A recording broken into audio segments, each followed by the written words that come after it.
중세 철학의 최고 전문가이신 박승찬 교수님을 환영하며 큰 박수로 모시겠습니다.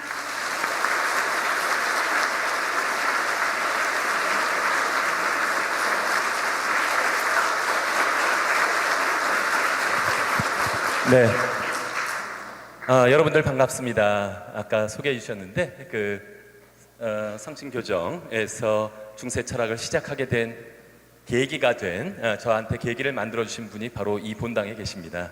여러분들 느낌이 오시나요? 주임 신부님이신 차원석 신부님께서 저보고 중세 철학을 하라고 찍어 주셨고요. 그래서 정말로 그 이후에 계속해서 지속되면서 제가 공부해온 내용들을, 사실은 철학 굉장히 딱딱하고 그런 내용임에도 불구하고 신부님께서 불러주셨기 때문에 여러분들이랑 같이 사랑과 기도라는 주제를 가지고 한번 이야기를 나눠볼까 합니다. 그러면은 네, 나왔습니다. 아까 얘기하신 것처럼 제가 과를 2번이나 바꿨다 그래서 이중 전과자로 놀리고 계신데요.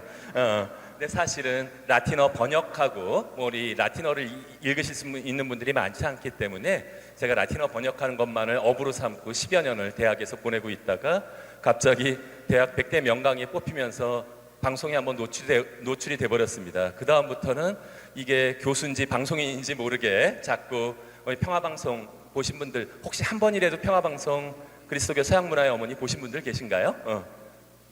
평화방송이 노력을 좀 해야 될 것 같아요. 아직까지 그렇게 많은 분들이 보지는 못하셨는데 약 6개월 동안의 그리스도교 서양문화의 어머니라는 것들을 찍었었고요.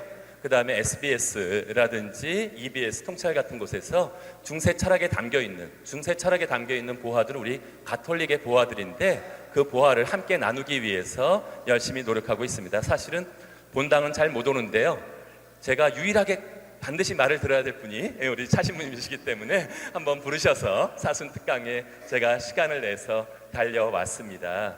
여러분들과 함께 나누고 싶은 목차들 잠깐 보고 나서 바로 이야기로 들어갔으면 좋겠는데요. 이 사랑과 기도라는 굉장히 다양하고 여러 가지로 이야기할 수 있는 주제를 저는 요번에 성녀 모니카와 성 아우구스티누스라는 두 분 사이의 관계, 어떤 관계인지는 바로 아시게 될 텐데 이미 아시는 분들도 많고요. 그분들에 대한 이야기를 통해서 한번 시작해 보도록 하겠습니다. 도대체 왜 성녀 모니카일까? 일때 우리 교황님께서 이렇게 말씀하신 적이 있습니다. 한국의 평신도 지도자들한테 와서, 지금은 대치이동 성당은 워낙 독특해서 이렇게 남성분들이 많은 곳을 제가 본 적이 별로 없는 것 같아요. 대부분 어떻게 사순특강 가게 되면 어머님들이 굉장히 많으신데 이곳에서는 아버님들도 굉장히 많이 오셨습니다. 특히 여기서 가정의 중요성을 얘기해 주신 적이 있습니다. 그리스도인들의 가정이 지니는 중요성을 강조하지 않을 수 없습니다라고 하시면서 뭐라고 얘기하셨냐면, 인간적, 정신적, 도덕적 가치를 배우는 첫 번째 학교입니다. 잘 알고 있습니다. 대치동이 얼마나 교육열들이 높으신지 그런 것이 했는데, 사실은 교황님께서 얘기하신 인간적, 정신적, 도덕적 가치를 어떻게 우리가 자신들의 소중한 자녀들한테 물려줄 수 있을지. 근데 어떠세요? 마음처럼 다 되시나요? 소문났습니다. 대치이동 성당의 자녀분들은 너무 효자, 효녀들이 많다고 소문이 났음에도 불구하고 어머님, 아버님들의 가슴은 새까맣게 타들어갑니다. 그런데 오늘 제가 뽑아온 이 두 분 얘기를 듣고 나면 자녀들이 사랑스러워 보입니다. 왜 사랑스러워 보이는지는 여러분들께서 한번 궁금해 하시면서 한번 보셨으면 좋겠는데요. 일단 첫 번째 주인공 잠깐 소개시켜 드리죠. 성녀 모니카라는 분인데 북아프리카 지역의 타가스테한테 생활하셨는데 제가 붙인 별명입니다. 타가스테의 신사임당. 느낌 오시나요? 누구 어머니시죠?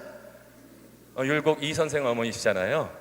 돈에 두 분이 같이 모자가 나온 사람은 이 두 분밖에 없습니다. 그리고 가톨릭 그리스도교 역사상 가장 유명한 두 모자가 바로 옆에 나와 계신 어머니 모니카와 아우구스티누스입니다. 특히 사순특강의 주인공으로 모셔온 이유는 신앙의 모범을 우리한테 보여주셨기 때문인데요. 사실은 오늘의 주제인 사랑과 기도에 대한 모범이 어떻게 나타나는지, 근데 조금 혼동이 있으실까봐 미리 말씀드리자면, 유아 세례라는 것도 사실은 근본적으로 누구를 통해서 가톨릭교회에 본격적으로 퍼지게 되었냐 하면 성 아우구스티누스 성인을 통했습니다. 그렇기 때문에 아직 모니카 성녀는 굉장히 신심이 깊은 분이었지만 자녀들을 아직 영세시키는 분위기는 아니었고요. 그렇기 때문에 그 파란만장한 아우구스누스 성인의 이야기가 시작될 것입니다. 미리 말씀드리자면 그리스도교 최고의 스승이라고 할 수 있는 분이고요. 그것 때문이라면 아마 여러분들 제가 1시간 반이 아니라 30분만 강의하면 사순 수면 특강 이렇게 해서 다 주무실 수 있습니다. 아주 편안하게 철학적인 얘기를 하면 여러분들이 편안하게 쉬실 수 있기 때문에.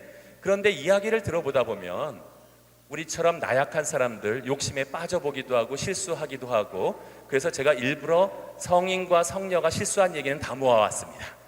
제가 모아온 것이 아니라 아주 양심 있게 아우구스누스 성인께서 고백록이라는 책에 다 직접 써놓으셨기 때문에 우리와 같이 똑같이 가슴이 따뜻한 보통 사람이었고요. 성인이라고 해서 구름 위에서 걸어다니신 분이 아니라 쓰러지면서도 다시 일어나고 쓰러지면서도 다시 일어나면서 걸으신 분이기 때문에 우리처럼 자주 쓰러지는 신자들한테 큰 도움을 주실 수 있을 것이다 라고 생각합니다.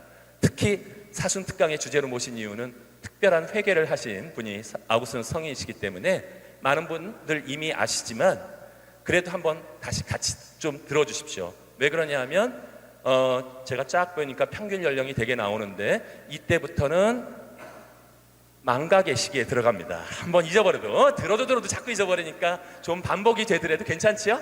그래서 여러분들 내가 아는 얘기가 좀 나온다고 하더라도 꼭 참아주시고 뒤에 새로운 얘기 많이 담아왔으니까 저랑 같이 한번 들어가 보시기 바랍니다. 먼저 배경부터 말씀드리자면 완전히 이 아우구스누스는 아버지 파트리키우스라는 분은 완전히 세속적인 분이셨어요. 그리스 로마 문화는 당시에 성공에 대한 문화에 완전히 빠져있는 분이었다면 어머니 모니카는 전형적인 그리스도교적인 가치, 두 가지 가치가 충돌되는 곳, 저희들 마음 안에서도 일어나잖아요.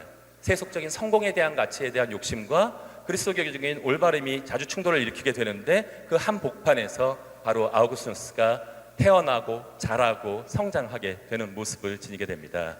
바로 방황하는 아들을 기다리는 모니카, 어머니 모니카의 이야기부터 잠깐 말씀드려보도록 하죠. 굉장히 훌륭한 분이었는데도 마음대로 안 되는 분이 딱 한 분 집에 계셨어요. 여기는 워낙 사이가 좋으셔서 별로 이렇게 부부께서 다정하게 같이 와 계신 분들이 계신데 많은 경우는 남편과 굉장히 멀게 느껴지는 경우가 있었습니다. 사실은 그 집안에서 가톨릭 집안에서 모든 것이 따라왔음에도 불구하고 남편은 그렇게 뭐 사회적으로 성공한 분은 아니었어요. 직업이 뭐였냐면 로마의 하급 관리였습니다. 자주 구박을 받고 이런 상태에서 왔고, 하지만 자신이 성공하지 못한 것일 뿐이지 성공에 대한 욕심은 누구보다도 강했습니다. 그래가지고서 그리스도교에는 전혀 관심 없었고요. 그 그리스도교는 여자들이나 다니는 곳이지 자기같이 로마의 위대한 관리, 그래봤자 하급 관리지만 위대한 관리는 그런 것에 관심을 두지 않았습니다. 그 와중에 이 크다란 어떤 실망을 지니고 있을 때 미리 한번 말씀드리자면, 제가 성녀 모니카는 워낙 좋은 얘기만 나와서 뭐 심사임당 실수가 전혀 없었다, 남편이 뭐라고 해도 반대하지 않았다 그랬지만 어렸을 때 한번 실수한 적이 있었습니다. 어떤 실수를 했냐면 처음에 아버지가 심부름을 해서 저 포도주통에 가서 포도주를 떠오라고 그러셨어요. 좋은 마음으로 한번 맛봤죠. 아버님이 좋은 포도주 드시나 한번 마셔봤더니 요게 괜찮아요. 그래가지고선 가면서 한 잔, 두 잔 마시다 보니까 나중에는 얼키해가지고 아버님한테 갖다 드리고 이런 일들이 벌어지고 말았습니다. 그때 당시 누가 도와주었냐면 유모가 와서 너 그따위 고주망태가 되다가는 나중에 술 취한 남편한테 맨날 맞으면서 생활할 것이다라는 겁을 주는 바람에 퍼뜩 정신을 깨닫게 됩니다. 그래서 자기가 어느덧 야금야금 한 잔 한 잔 마시던 것이 습관이 되어버렸다는 사실을 알고 깜짝 놀랐고요. 그 다음부터 욕설을 듣고 나서야, 여기서는 못합니다, 성당 아니니까, 쌍시옷이 들어가는 많은 이야기를 듣고 나서야 퍼뜩 정신을 차린 모니카가 정신을 차려서 다시 올바른 길로 들어왔는데 그때 체험한 것이 있었습니다. 인간이라는 것은 이미 모든 것이 결정된 것이 아니라 자신의 도움과 하느님의 은총에 따라서 변화가 될 수 있다는 사실은 자신의 체험을 통해서 알고 있었는데, 그것이 이 체험이 자신의 일생을 거쳐서 뼈저리게 괴롭히게 될 줄은 몰랐습니다. 무슨 뜻이다? 인간의 어떤 변화가 왜 고통이 되는지는 같이 한번 찾아보시도록 하죠. 354년 남편한테 충분히 만족하지 못했던 모니카한테 큰 기쁨이 왔습니다. 맏아들이 태어났습니다. 근데 왜 그런 것인 거 있잖아요. 어머님도 자녀 키워보시다 보면 비상한 애들이 태어나는 경우가 있습니다. 저희 집에서도 비상한 아이가 태어난 적이 있었습니다. 저는 아닙니다. 저는 아닌데 제가 태어나기 전에 일어난 일이니까 할 수는 없는데 저희 형이 그렇게 비상하게 똑똑했대요. 막 한 살 돌 됐을 때 뭐를 하고 그랬는데 1년 후에 태어난 저는 아무것도 못했습니다. 그러니까 아무것도 못하고 그래서 얘가 장애아가 아닌가 하고 걱정할 정도로 우리 아버님과 어머님, 할머님, 할아버님이 모르신 건 제가 이렇게 말을 가지고 먹고 살 줄은 꿈에도 모르셨어요. 이게 항상 대기만성형이라고 하죠. 농담이고요. 저희 형과 같은 똑똑한 자녀가 태어났을 때 기대감이 크게 되어 있습니다. 아우구스누스야말로 맏아들로서 기가 막힌 똑똑한 아이였습니다. 하면서 다가오면서 어디 가서 어머님과 함께 기도해 보면서 기도문을 잘잘잘 외기도 하고 한 번 보여준 것을 비상하게 기대하니까 아버지와 어머니의 기대감은 엄청나게 커지게 되었죠. 그 커지게 된 상황 속에서 막 했을 때 이 기대감을 접어버리는 사건이 너무도 일찍 오게 됩니다. 학교에 들어가면서부터 아우구스누스 소녀는 충격을 받게 됩니다. 그 전까지는 어머님 모니카와 친구들과 자유롭게 놀면서 자신의 재능을 충분히 발휘할 수 있었는데 학교에 딱 들어가는 순간부터 강압적으로 모든 것들을 외계하는 교육에 들어가 버리고 말았어요. 지금 같으면은 어떤 의미에서 암기 교육을 막 시켰는데 어느 정도였냐면 그리스어라고 하는 라틴어를 쓰고 있었던 지역이었는데 영어보다도 한 3배쯤 어려운 그 고전어를 학생들한테 가르치면서 강제로 외게 만들었습니다. 외우지 못하면 엄한 매질이 가해졌고 이 초등학생 어린아이가 하도 엉덩이를 많이 맞아서 부모님한테 가서 하소연을 할 정도가 됩니다. 드디어 이제 가서 보여줬어요. 시퍼렇게 멍든 엉덩이를 보여주면 요즘 같으면 어떻게 되죠? 애들이 스마트폰으로 찍습니다. 폭력교사 뭐 이래가지고 올려서 응징했을 텐데 당시엔 그런 것도 없었고 얘는 그냥 매 맞고 돌아왔는데 아버지한테 보여줬지만 아버지는 화를 낼 뿐이었어요.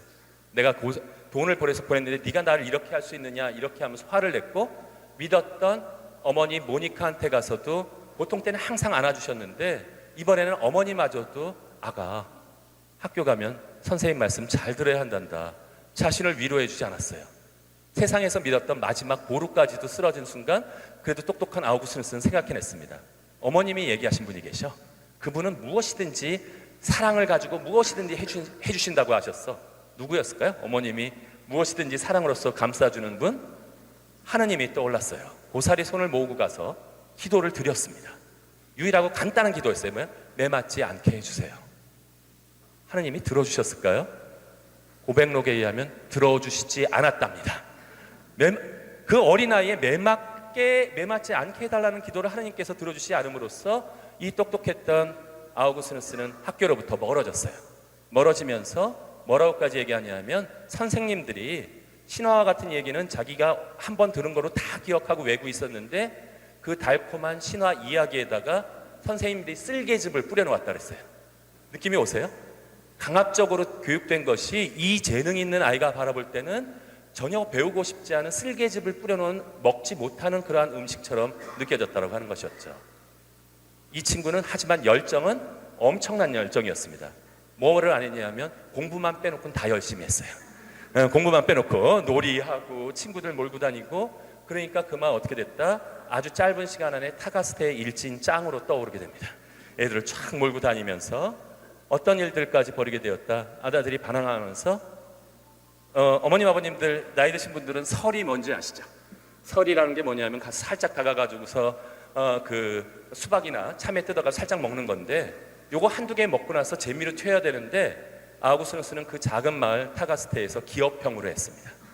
기업형으로 해서 애들을 부하들을 전부 다 몰고 가가지고서 그 아주 배나무를 가가지고 철저하게 털어가지고서 먹기 위한 것이 아니었어요. 뭐냐면 자신이 남들보다 우월하다는 사실을 보여주고 그 다음에 도둑질하는 것 자체의 스릴을 느끼기 위해서 이 짓을 했다라고 얘기합니다. 타가스테가 발칵 뒤집혔고요. 마음을 잡지 못하고 방황하는 아우구스누스를 보면서 놀이와 여흥으로 방황하는 이 아우구스누스를 잡아놓을 수 없었습니다. 어머님 아버님 마음 안에 이럴 때 떠오르는 것이 있습니다. 애는 똑똑하고 착한데 그게 붙는 게 있습니다. 우리 애는 똑똑하고 착한데 뭐를 잘못 만나서 친구를 잘못 만나서 한 번씩 써보신 분들 조금 찔리실 것 같아요. 우리 애는 똑똑하고 착한데 친구를 잘못 만나서. 하지만 사실은 아우구스누스는 그 경우는 아니었습니다. 모든 친구를 얘가 버려놨습니다. 그럼에도 불구하고 어머니 모니카와 파트리키우스는 이럴 때 특단의 조치로 취하는 방법이 있습니다. 조기 유학. 사고 뭉치는 유학을 보내는데, 그래서 온갖 것에 관심을 보이게 되자 아우구스누스를 조기 유학 보내버리게 됩니다. 어디로 보냈냐 하면 당시 카르타고라고 하는 굉장히 엄청나게 부유한 도시가 있었는데 그곳으로 딱 유학을 보내는 거예요. 아우구스누스는 이런 하느님께서 마련해 주신 이렇게 좋은 기회는 없었습니다. 부모님이랑 떨어졌는데 타가스트는 어디도 놀 곳이 없었는데 카르타고는 보니까 매일같이 새롭게 놀거리가 생겨난 거예요. 특히 학교 근처에 저녁이 되면 더 밝아지는 동네가 하나 있었습니다. 빨간 불을 켜놓는 동네. 그곳에 갔더니 특별하게 친절한 누나들이 많았어요. 그래서 그만 거기에 계속 드나들다 보니까 열심히 노력하면 결실이 맺어지게 돼 있습니다. 결실을 맺었습니다. 어떻게 됐냐면 그만 유학생활 1년 반 만에 18세에 미혼 부가 되어버렸어요. 결혼도 하지 않은 상태에서 되었는데 어느 정도로 뻔뻔했냐 하면 아들을 낳자마자 이름을 지어줬어요. 영어로 돼 있으니까 그대로 읽으시면 됩니다. 같이 한번 읽어볼까요? 데오다투스. 뭐뭐로부터 데오 하느님, 다투스 주어진 거 선물. 지가 사고 쳐서 애 낳고 아더니 뭐라 그래? 하느님으로부터 주어진 선물. 둥기둥기. 이거 얼마나 중요한 선물이냐는 것을 얘기하면서, 그런데 진짜 신기한 것이 있어요. 나중에 아우구스누스 성이 직접 쓴 이야기인데, 하느님의 전능함은 악을 없애버리는 데 있지 않다. 오히려 악조차도 선으로 바꾸시는 데서 하느님의 놀라운 전능이 나타난다 그랬는데, 이 경우에도 부분적으로 옳았습니다. 뭐였냐면 어머니 모니카가 그렇게 눈물을 흘리면서 공부하라고 해도 제대로 공부하지 않던 아우구스누스가 사랑은 내리사랑이에요. 어머니를 돌아보고는 공부하지 않던 아우구스누스가 누구 때문에? 새롭게 태어난 아데오다투스 때문에 공부를 시작합니다. 뭐고 벌라고? 근육값 벌라고. 그런데 어땠어요? 하나님께서 주시는 엄청난 것이기 때문에 책과 모든 수사학과 법학, 아버님이 원하셨던 그 공부를 열심히 하기 시작했고, 그래서 완벽하게 공부해서 쭉쭉 성장하고 있을 때 그만 책을 한 권 손에 쥐게 됩니다. 키케로의 호르텐시우스란 책이었는데 거기에 뭐라고 써 있었냐면 필로소피아, 지혜에 대한 사랑이라는 글구를 하나 만나게 됩니다. 아버지 어머니는 여기서 좀 한번 생각해 보실 것이 있습니다. 우리 부모님들 마음대로 자녀들 교육이 안 되는 경우가 많아요. 나는 틀림없이 이게 성공하고 원할 것 같은데 아들과 자녀들은 다른 걸 원하는 경우가 있는데, 아우구스누스도 마찬가지였습니다. 아버지는 하국관리였으니까 상급관리가 되라고 법관이 되기를 원했는데 자기 스스로는 뭘 공부하고 싶었어요? 밥 빌어 먹지 못하는 지혜에 대한 사랑을 우리말로 바꾸면 철학이라고 얘기합니다. 철학 공부를 시작하고 싶었던 거예요, 아우구스누스가. 그래가지고 공부를 해나가기 시작했는데 그래도 어머님의 좋은 영향이 있었던 모양입니다. 지혜라고 하니까 떠오르는 책이 한 권 있었어요. 엄마가 맨날 지혜를 얻으려면 이 책을 읽어라 했는 책이 하나 있었는데 그 책이 무엇이었다? 성경이었어요. 성경. 제가 신문 있게 들었습니다. 여러분들 연속해서 필사까지 하셨다면서요.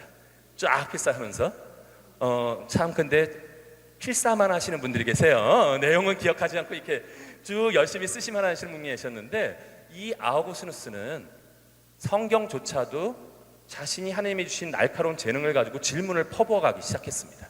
성경에 대해서 문체도 마음에 들지 않았고 성경에 나와 있는 모든 이야기들이 모순돼 보이는 것들을 잔뜩 발견했어요. 예를 들면 이런 것입니다. 창세기에 창조가 며칠간에 이루어졌죠? 7일인데 하루 쉬셨으니까 6일간에 이루어졌습니다. 해와 달과 별은 며칠날 창조되었나요?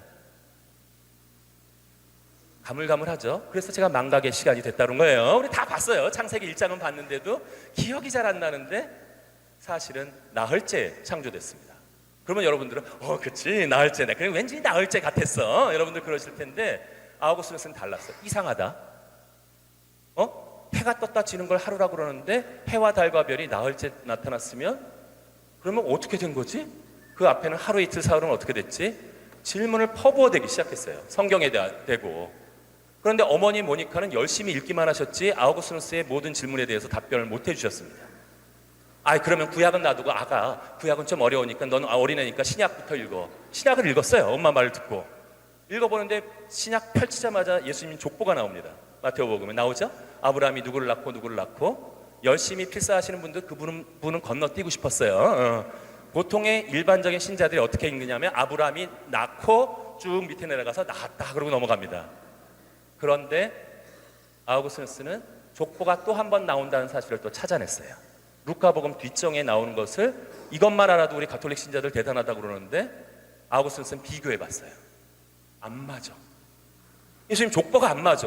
같은 책에서 앞과 뒤가 나오는데 속으로 아우구스누스가 생각했어요. 개족보군. 이거는 진짜 이게 무슨 뜻이냐면 족보는 자랑하려고 써놓은 것인데 족보조차도 성경 안에 못 맞춰놓은 책을 어떻게 내가 신뢰하고 믿겠냐고 얘기한 거예요. 그만 어떻게 했다? 던져버렸습니다. 성경은 믿을 만한 것이 되지 못한다. 이 허한 마음을 뭐가 파고 들어왔냐 하면 요즘에 뭐 신천지 이런 것들이 이런 교회가 우리 가톨릭이나 개신교로 많이 들어오고 있는데 은근슬쩍 등시에 들어오던 당시에 신천지 교회가 하나 있었습니다. 그 이름은 뭐였냐면 만이교였어요. 만이교라는 것인데 자세하게 말씀드릴 시간은 없고 선과 악이 끊임없이 싸움으로써 선신이 승리하게 되면 이 세상에 자유와 평화가 오고 악신이 승리하게 되면 이 세상에 불화와 불만과 전쟁과 모든 일이 벌어진다라고 생각하는 것입니다. 답은 하실 필요는 없고 우리나라는 선신이 승리하는 시대인가요? 악신이 승리하는 시대인가요? 각자 다르게 생각하실 수 있어요.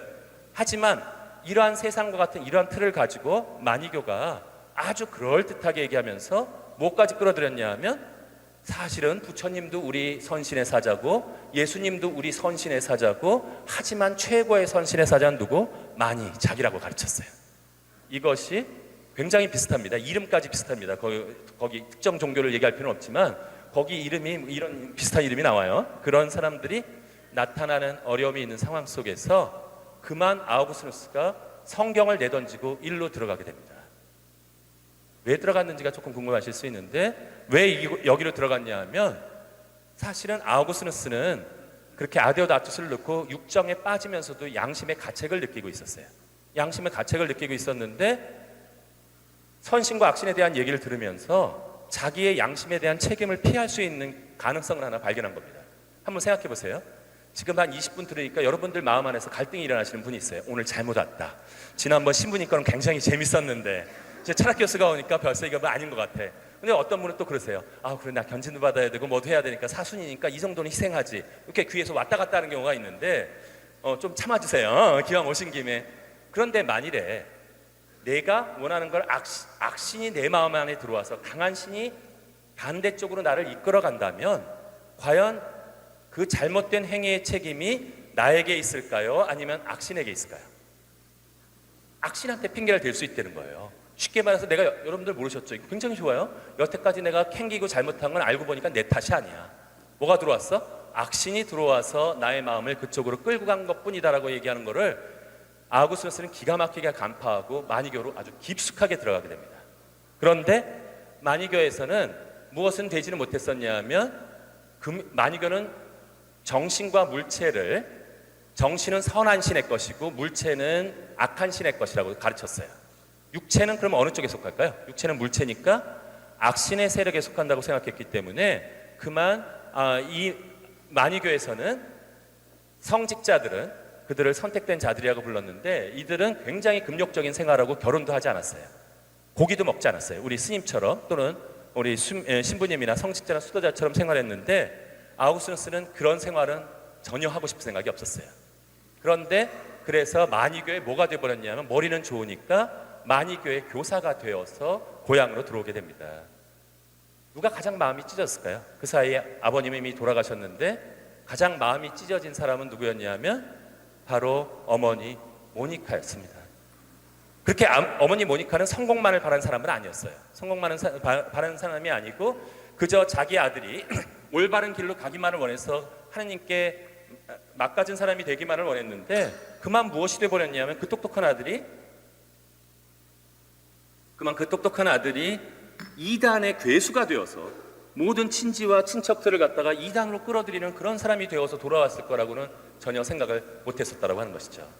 한국의 지혜로운 부모님들은 어떻게 하시나요? 이럴 때 한국의 뛰어난 어머님이 이렇게 얘기합니다. 아가 들어와라. 불을 꺼라. 나는 떡을 썰 테니 너는 한번 네가 배운 글씨를 한번 써봐라. 누군지 아시죠? 한석봉 어머니. 오히려 이렇게 해가지고 우리 지혜로운 어머니 했는데 모니카는 그 재주는 없었습니다. 그냥 화가 나서 내쫓았어요. 아가 너 다시 그리스도교를 믿기 전에는 집에도 들어오지 마라. 아우구스누스는 더 좋았습니다. 친구 집과 친지 집을 돌아다니면서 모든 사람을 마니교로 다 만들고 있었어요.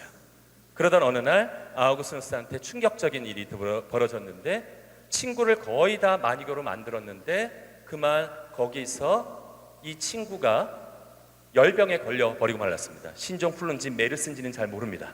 하지만 열병에 걸려서 죽음이 다가온다는 사실을 알고, 아까 세례를 안 받았다고 했잖아요. 죽기 전에 대세를 받기를 원했습니다. 아우구스누스는 가서 막 욕을 퍼부었어요. 내가 그렇게 마니교가 훌륭하다고 얘기해 줬는데 왜 그러는 거야? 열병이 걸렸어? 뭐 머리가 쉬어버렸니? 막 그러고 있는데 친구가 얘기했어요. 오늘은 제발 나를 가만히 놔둬달라고. 그만 아우구스누스가 친구 내일 다시 와서 가르친다라고 했을 때 친구는 세례를 받고 세상을 떠나버리고 말았습니다. 아우구스누스가 그 다음날 친구의 죽음을 알게 되었을 때 세상이 무너지는 것 같았어요. 주변을 둘러봤지만 온통 죽음과 모든 것이 슬픔뿐이었습니다. 이제는 희망조차 없어져 버렸습니다. 자기는 마니교를 믿고 있는데 친구는 어디로 돌아가 버렸어요? 그리스도교로 되돌아가 버린 것이었어요. 죽을 줄 알았다면 적어도 그렇게 모질게는 대하지 않았을 텐데, 이 친구의 죽음이, 아버님의 죽음에도 눈물을 안 흘렸던 아우구스누스가 친구의 죽음에 완전히 흔들리는, 고향이 완전히 싫어졌습니다. 고향을 떠나서 공부를 하기 시작하면서부터 아우구스누스는 금세 뛰어난 머리를 통해서 눈빛이 달라져서 카르타고로 돌아왔습니다. 공부를 시작하기 한 지 얼마 되지 않아서 수사학의 유명한 교사가 되었고, 하지만 이 카르타고의 분위기는 대치동의 학구적인 분위기는 아니었습니다. 어땠냐면 막 들어와가지고서 술 마시고 나서 난동을 부리고 술 취한 친구들이 수업 시간까지 들어와서 방해하는 일까지 벌어졌어요. 아우구스누스는 자신도 젊었을 땐 난동을 부렸음에도 불구하고 그런 모습을 참을 수가 없었어요. 환멸이 느껴졌을 때 로마로부터 편지가 하나 오게 됩니다. 아우구스누스, 너도 도대체 왜 카르타고 같은 곳에서 교사를 하고 있는 거야? 로마 한번 와보니까 끝내줘. 여긴 전부 다 민사고 같은 애들만 있어. 이런 거예요. 분위기에서 막 레이저가 나오면서, 지금 요즘 대치동 신자분들처럼 저를 막 레이저를 쏘시면서 보시는 분이 계신데, 한 두 분은 이미 좀 힘드세요. 탈원 상태로 들어가셨는데 나머지 분들은 진짜 막 레이저 광선을 쏘면서 보고 계신데, 그러한 곳에서 한번 가르쳐 보고 싶었어요. 최고의 아이들을 가르쳐 보고 싶어서. 그런데 방해 요소가 하나 있었습니다. 누구였냐 하면 카르타고에 와서 자기 아기 아데오다투스를 돌봐주던 어머니 모니카였어요. 어머니 모니카는 어떤 느낌이 있냐면, 어머님들의 촉이 대단합니다. 카르타고로 유학 보냈다가 그만 아들이 마니교에 빠져버렸어요. 이제 로마까지 간다면, 로마는 한 번도 모니카도 못 가봤던 곳인데 거기에 가면 하느님으로부터 더 멀어질까 봐 두려워서 어머님이 밀착 마크를 시작했습니다. 보니까 여기 밀착 마크 하시는 분들 많더라고요. 노란 버스 앞에다가 앞뒤로 차대고 밀착 마크 하시는 분들이 굉장히 많으신데, 모니카가 드디어 헬리콥터 맘이 되셨어요. 아우구스누스 뺑뺑 돌아다니면서 로마 못 가게. 아우구스누스가 머리가 좋잖아요. 어떻게 해도 어머님이 안 떨어진다는 사실을 알고 있었어요. 어머님의 아킬레스건을 건드렸습니다. 어머니, 제 친구가 로마로 떠나는데 배를 처음 타보는데 굉장히 불안해해요. 지 얘기를 그렇게 한 거예요. 그러니까 엄마가 그 옆에 치프리아누스 경당이 있는데 어머님이 가서 기도를 좀 해주셔야 되겠어요. 철야 기도를 좀 해주셔야 되겠는데요. 어머니 모니카가 기도해 주라는 말에 그만 넘어가고 말게 됩니다. 경당에 가서 기도하고 있는 사이에 아우구스누스는 튀어버렸어요. 로마로 배 타고. 이제 이해가 좀 되시죠? 집에 계신 자녀들은 이 정도는 아니죠. 애도 아직 안 나왔고, 그 다음에 이달에도 아직 안 빠졌고, 엄마 속이고 외국으로 튀지도 않고, 이 아우구스누스는 진짜 어머니 마음에 아주 대못을 박았습니다. 기도하고 울며 거기 남았습니다. 어머니 모니카의 이야기입니다. 저희 하느님, 그이가 그 많은 눈물을 뿌리며 당신의 청을 드린 것이, 모니카의 유일한 기도는 아우구스누스가 배를 타게 그냥 놔두지 말아달라고 하느님께 기도를 드렸어요. 그런데 하느님이 그 기도도 안 들어주셨어요. 그렇게 열심히 기도하는 어머님의 기도를 당신께서는 깊이 헤아리셔서 그의 소망 속에서도 가장 중요한 것은 들어주셨으나 이게 무엇인지는 아직 모르실 겁니다. 그러나 그 시절 어머니 모니카가 애원하던 바는 살피지 않으셨습니다. 기도 많이 하시잖아요. 열심히 와서 기도하시는데 하느님이 꼭꼭 들어주시던가요? 하느님이 그렇게 녹록하지가 않으시더라는 거예요. 당신 들어주고 싶은 것만 들어주셔 자꾸. 어머니 모니카도 철저하게 처절하게 눈물을 흘리면서 아들이 어디로 떠나갔는지도 모르는 상태에서 떠나버린 아들을 그리워하면서 눈물을 흘리고 있을 수밖에 없었습니다. 그 사이에 아우구스투스는 의기양양하게 로마로 배를 타고 떠났고 그곳에서 학교를 열어서 대박으로 나름대로 성공했습니다. 진짜 애들이 막 광선을 쏘면서 받아들였는데 단점이 하나 있었습니다. 뭐였냐면 우리 대학생 부모를 가지신 부모님들한테는 이건 진짜 엄청난 사실이었는데 요즘에 반값 등록금 하다가 됐나요? 잘 안 됩니다. 근데 로마에는 더 좋은 등록금 시스템이 있었습니다. 등록금 후불제입니다. 나중에 한번 제안해 보세요. 교육부에다가. 무슨 뜻이냐면 일단 강의를 듣고 나서 마음에 드는 강의만 돈 내는 겁니다. 마음에 안 들면 그러면 저희 교수 같은 사람들은 굶어 죽기 딱 좋습니다. 이제 그랬는데 심지어는 로마에서는 그 좋은 시스템도 악용하는 자들이 있었어요. 30일 듣고 강의를 돈을 내야 되면 28일까지 강의를 잘 듣습니다. 마지막 이틀은 안 듣습니다. 무슨 상징으로? 만족하지 못했다는 뜻으로. 그리고 나서는 수업료를 안 내고 다른 거로 튀는 것입니다. 학원가를 갖다가 돈을 내지 않고 계속 돌아다니는 애들이 등장하게 되자 느낌이 오세요?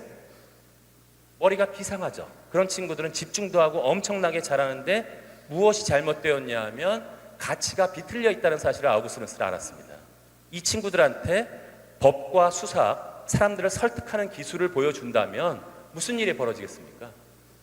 잘못된 것을 가지고 너무나 우리나라에서 지금 체험했던 굉장히 중요하게 법을 시행해야 되는 분들이 오히려 자신의 이익만을 얻는 데다가 그 놀라운 법학 지식을 활용한 것처럼 똑같은 일들을 누가 벌이고 있었다? 로마의 학생들이 벌이고 있었던 것입니다. 아우구스누스는 아무리 돈을 많이 준다고 해서 그런 아이들을 가르치고 싶지는 않았어요. 그래서 마침 좌절감을 느끼고 있을 때 놀라운 일이 벌어졌습니다. 편지 한 장이 날라들었어요. 딱 보니까 이상한 도장이 찍혀 있는 거예요. 임페라토 로마노rum, 로마인들의 통치자, 황제의 직인이 찍혀 있는 편지가 날라든 겁니다. 그 명성이 어디까지 갔냐면 수사교사로서 굉장히 뛰어나다는 소식을 알고 수단 방법을 가지고 논쟁을 해서 이길 수 있는 젊은이를 황제가 찾고 있었는데 그 소식이 누구한테까지 들어갔다? 황제한까지 들어가서 초청장이 온 것이었습니다. 아우구스누스는 이제 당당하게 황실 수사학교 교사가 되어서 밀라노로 떠나게 되었습니다. 이곳으로부터 생각지도 못했던 모니카는 생각지도 못했던 변화가 일어나는데요. 이 복잡한 철학적인 얘기는 좀 빼도록 하겠습니다. 밀라노에 딱 도착했더니 쉽게 말해 이렇게 생각하시면 좋아요. 지금도 로마는 유적이 굉장히 많지만 지저분하고 밀라노가 패션 도시로 굉장히 깨끗한 것처럼 당시에 행정은 로마에서 이루어졌지만 가장 중요한 귀족들과 모든 사람은 밀라노에 가 있었어요. 최고의 문화 도시였는데 딱 황실 수사학교 교사 아우구스누스가 내리니까 친구들이 와서 소개를 합니다. 저희 아버님이 원로원 의장이십니다. 저희 할아버님이 원로원 의장이십니다. 저희 아버님이 누구십니다. 저희는 집에서 문부터 집에까지 들어가는데 2주 걸립니다. 이런 부유한 애들이 만수르 애들 같은 애들이 잔뜩 와서 인사를 하는 것이었어요. 그래가지고 딱 보니까 굉장히 그러면 우리나라 같으면은 노는 데 가서 클럽에 가서 놀 수 있을 것 같은데 당시에 밀라노의 귀족들은 무엇을 하고 놀았다? 철학 공부를 하고 놀았습니다. 심플라톤주의라는 이 철학 공부를 하고 놀았는데 그 중에서도 일단 그림만 한번 보여드릴게요. 전체적으로 이 세계가 이렇게 질서가 있는 세계다. 만일에 일자라는 것을 신이라고 생각하시면 좋고요. 신으로부터 모든 것이 중요한 것들이 정신적인 것이 쫙 내려오게 되는데 위로 올라갈수록 더 밝고 좋고 완전성이 좋은 것이고 밑으로 내려갈수록 더 가치가 떨어지는 것들로 되어 있다는 것을 아주 철저하게 철학적으로 설명한 것이었습니다. 인간이 어디 있는지만 유심하게 봐주십시오. 인간은 어디 있나요? 인간은 저기에서 중간적인 위치에서 차지하고 있다는 사실만 일단 봐주셔도 충분할 것 같습니다. 아우구스누스는 친구들과 함께 이제 새로운 철학을 공부하기 시작했습니다. 심플라톤주의라는 것을 철학을 공부하면서 서서히 육체보다도 사실은 육체에 엄청나게 관심이 많았는데 정신적인 것에 대한 관심을 가지게 되었다. 두 번째 중요한 만남은 바로 이분과의 만남이었습니다. 암브로시우스 주교님이란 분이었는데 이 암브로시우스 주교님이랑은 어떻게 돼서 만난 것이었냐면 이 사람이 밀라노의 집정관이었는데 거기에서 최고의 사목자가 되었습니다. 이 양반이 얼마나 대단했던 양반이냐면 하루는 황제가 가서 테살로니아카에서 7천 명을 학살했습니다. 7천 명을 학살했는데 뭐라 그랬냐면 무고한 살인죄를 저지른 자는 황제라고 하더라도 밀라노 대성당에 들어오지 못한다라고 명령을 내려버렸습니다. 어땠을까요? 황제가 목을 비틀어서 죽여버리고 싶었어요. 이 발칙한 암브로시우스 대주교를 죽여버리고 싶었는데 그러기에는 옹호하는 사람들이 너무나 많았어요. 암브로시우스 대주교님 위험에 빠졌다는 사실을 알고 신자들이 모두 둘러서 밀라노 대성당에서 철야를 하면서 기도를 하면서 했기 때문에 이때 최초로 그 지루한 밤을 지새면서 했던 것이 무엇이냐면 성가라는 것을 최초로 전례에 도입한 분이 이분이셨습니다. 반복된 노래를 부르면서 그것을 지켜냄으로써 밀라노 결국에는 황제가 와서 하느님께 죄를 빌고 나서야 대성당으로 들어오실 수 있었어요. 어땠을 것 같아요? 황제의 기분이. 이게 뭐 대통령도 아니고 황제였어요. 황제가 그 다음부터 이 암브로시우스 대주교의 코를 납작하게 만들기 위해서 불려온 사람이 누구였다? 그게 바로 아우구스누스였다는 거예요.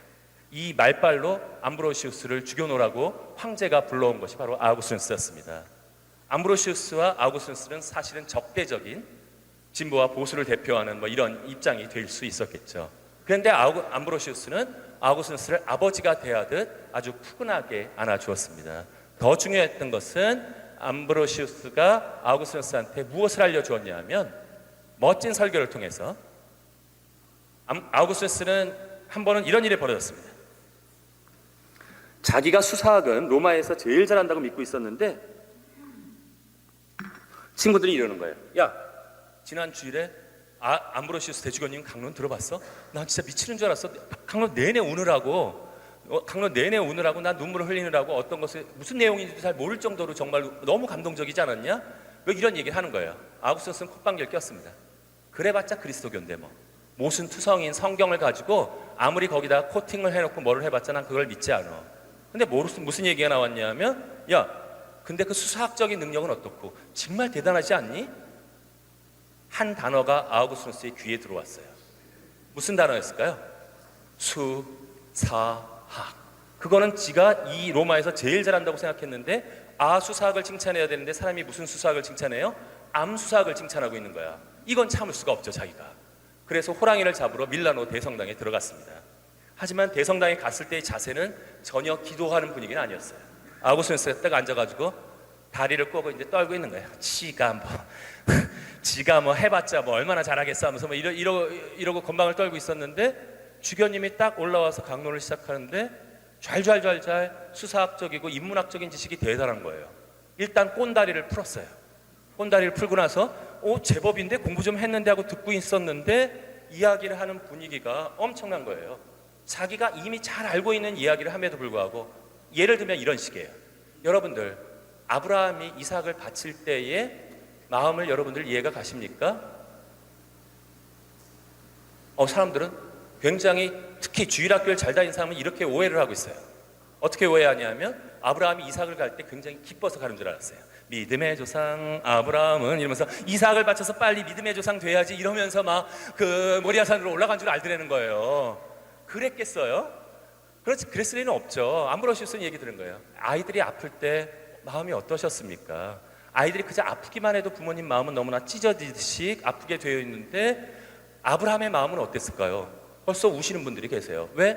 당시에 유아 사망률이 많았기 때문에 아이들을 이미 세상을 떠나보낸 어머니들은 그 얘기만 듣고 나도 울기 시작하는 것인데 이 암브로시우스 대주교는 완벽하게 멋지게 강연을 하면서 그 마지막 결과는 어떻게 됐나요? 아브라함이 이삭을 잡았나요?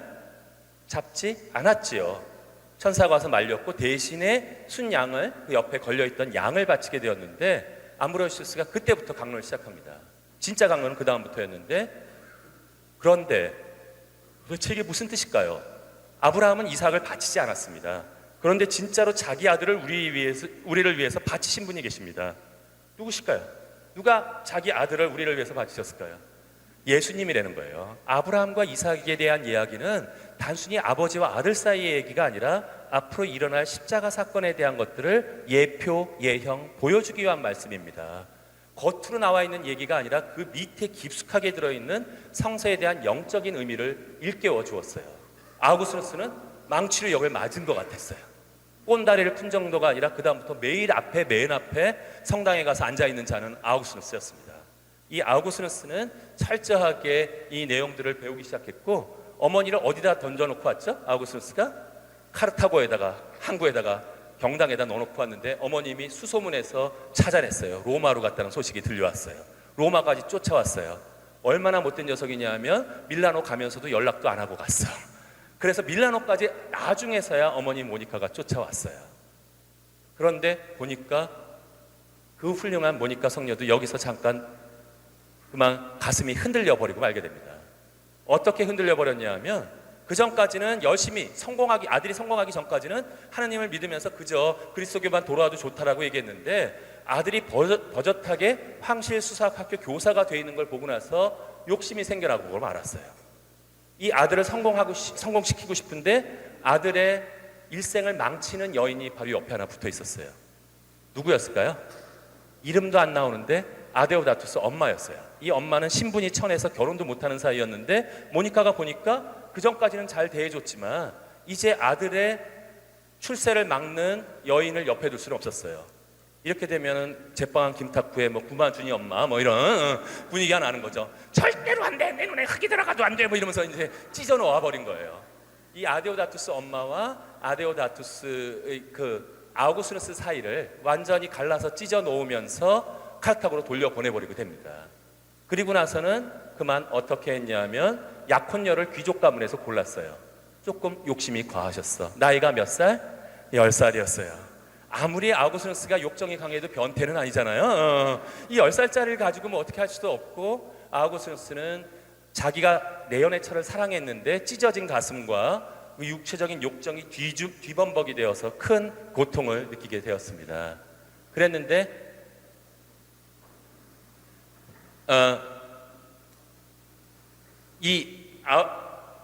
어머님이 그러면서도 계속해서 기도는 끊이지 않았어요. 그렇게 세속적인 욕심이 되면서부터도. 한번 위에 부분만 같이 한번 읽어보실까요?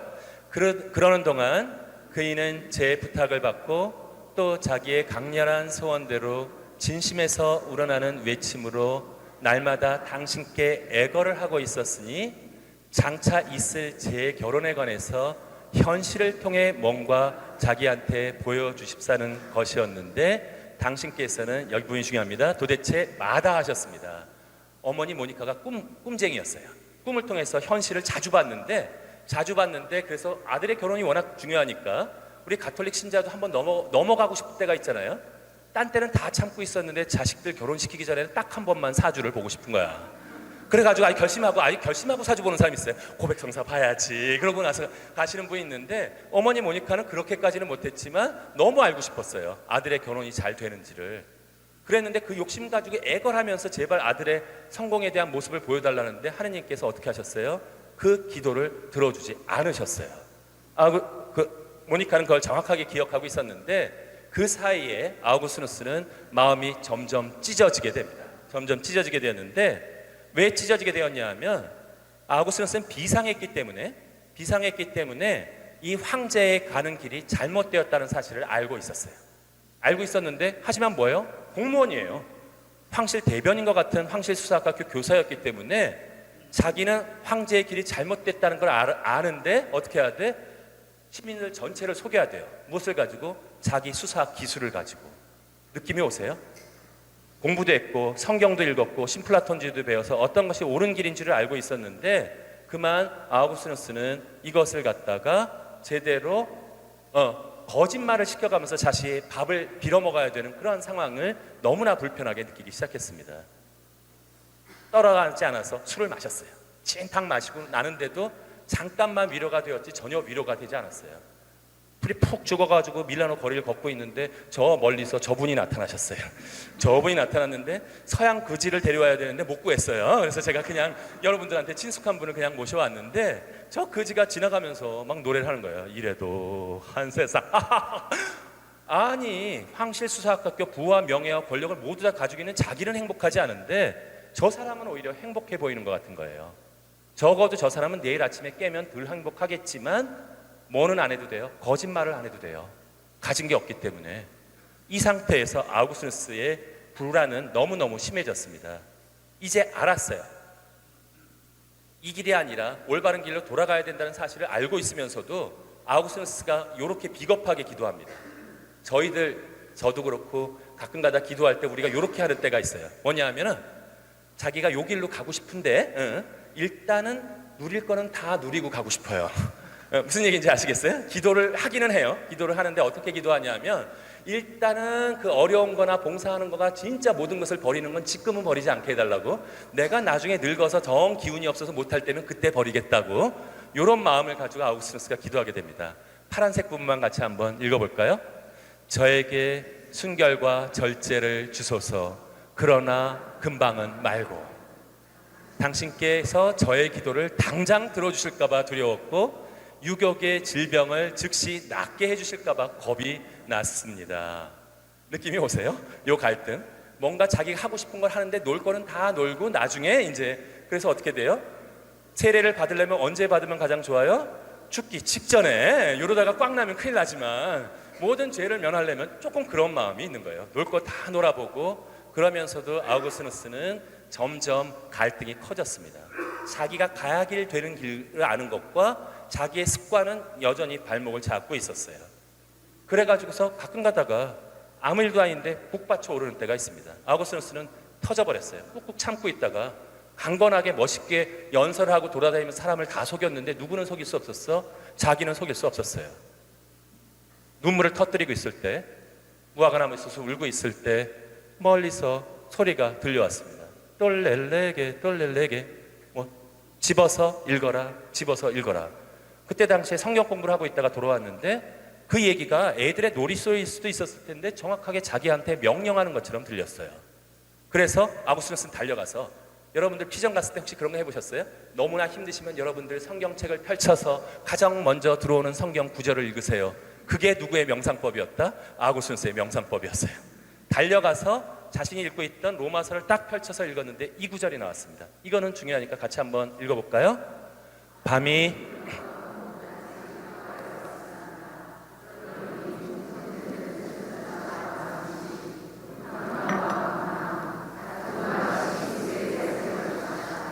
그 대신에 주 예수 그리스도를 입으십시오. 그리고 욕망을 채우려고 육신을 돌보는 일을 하지 마십시오. 이 이야기를 들으면서 아우구스티누스는 완전히 척수에다가 하느님이 무슨 글자를 써놓는 것 같았습니다. 한 구절 한 구절이 여러분들이 이렇게 차분하게 읽어갔지만 아우구스티누스는 완전히 이것에 감화되었고, 그래서 그때부터 회개를 하게 됩니다. 그리스도교로 돌아와서 세례 준비를 6개월 동안이나 어머님과 가서 철저하게 준비했고, 여러분 같으면 누구한테 세례를 받고 싶으셨을 것 같아요? 암브로시우스 대주교님께 와서 저 깎아머리 하는 게 당신 침례를 했는데 저분이 아우구스티누스고, 주교부 쓰신 분은 누구세요? 암브로시우스 대주교님께 그 세례를 받게 됩니다. 이때 아우구스티누스가 엄마한테 선언했습니다. 어머님, 저는 이제 세속적인 명예는 추구하지 않겠습니다. 고향으로 돌아가서 정말로 하느님만을 위해서 모든 것을 살아가겠습니다 하고 아주 쿨하게 황실수사학교 교사 사표를 던져버렸어요. 고향으로 돌아가는 어머님과 함께 이제 돌아와서, 요건 제가 말씀드릴 시간이 없는데 나중에 히포의 주교가 되셨고 우리들한테 가장 소중한 책 3권을 남겨주셨습니다. 제가 여태까지 드린 모든 이야기는 어느 책에 나온다?